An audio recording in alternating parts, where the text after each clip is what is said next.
Another question that's for me personally, but I feel like so many leaders, business leaders, they've even been telling me the same thing, just being constantly overwhelmed. Hmm. More success you have, more opportunities you have.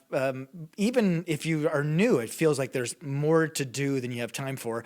This morning, reading in Philippians, and Paul says, it's a verse I've never recognized, but he says, I pray you will be able to decide what really matters, Hmm. which is the struggle of my life right now. Yeah, right. What's helped you to get above? I feel like I'm letting everyone down 24/7. Yes. And advice to this Yahoo and any other Yahoos who are listening. No, I think most people that are making somewhat of a difference are going to feel that at some point. And you would feel this for sure. No matter what you do at the church, there's always more to do, right? And if you give more toward that, then you're not being as loving or attentive at home. And there's always more love and attention to give at home. So you give more of that, you're failing at work. We all feel that. Here's a tool I'm going to give you. It'll take me a moment to say it. This is good. It's bulky, but it's effective. We were in our office working with my team. We were feeling the same way. We got too much going. What do we need to cut? How are we going to determine? And so we started just writing on a board, and it came out. We said, okay, we call it tier one. And tier one is what is absolutely essential, meaning without this, the boat doesn't float. Yep. And what's interesting is the amount of things that go actually on tier number one, way, way fewer than you think. Like literally, we might have been doing, 140 different things, and 2 things got on tier one. And that's pretty important. Then tier 2 is what we called like very effective, highly impactful. I can't remember the exact words, but these things add real value, but they're not essential, meaning we really like them, they're worthwhile, but they're not essential. Tier 3 is something that's is not even necessarily great, but it's on the list. It's something that we continue to do. It's a tier 3. It's good, but maybe not even that productive. And then tier 4, we called externally initiated. And it's something that someone else asked us to do. We did not initiate it. Someone else initiated it for us. What we found was we were spending a lot of time doing tier 3 and tier 4 priorities, that they would come in front of tier 1 or tier 2. And so once we actually put them in those categories, we said, you don't change the world in tier 3. You don't change the world in tier 4.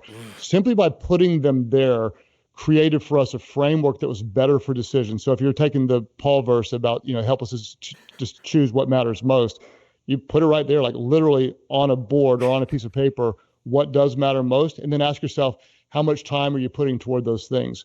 For us, we went through a season where most tier 4 things were a no, meaning unless tier 1 is full force, full speed ahead, then we're not going to say yes to externally initiated asks until that tier is completely in place.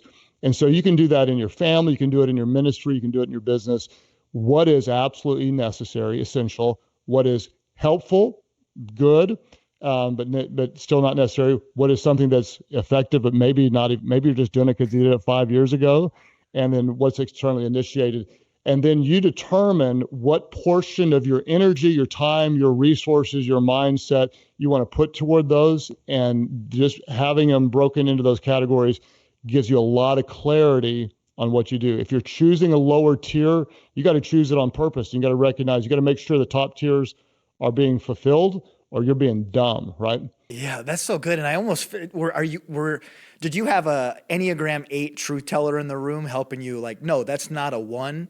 That's because I could see someone like myself. No, they're all ones. They're all ones. It's like, nope, there's not 130. There's 2. Yeah, no. I mean, I would say like if you're putting more than, I was just going to make this number up, but if you have more than 5 ones, you got too many.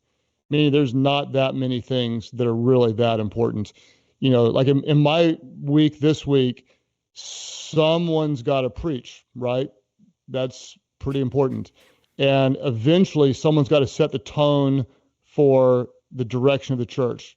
Those are probably tier 1. Outside of that, is a book? No. Is a podcast? No. Is this meeting? No. Is it speaking at this prayer breakfast? No. I mean, is the majority of what I do during my week there tier 1? The answer is no.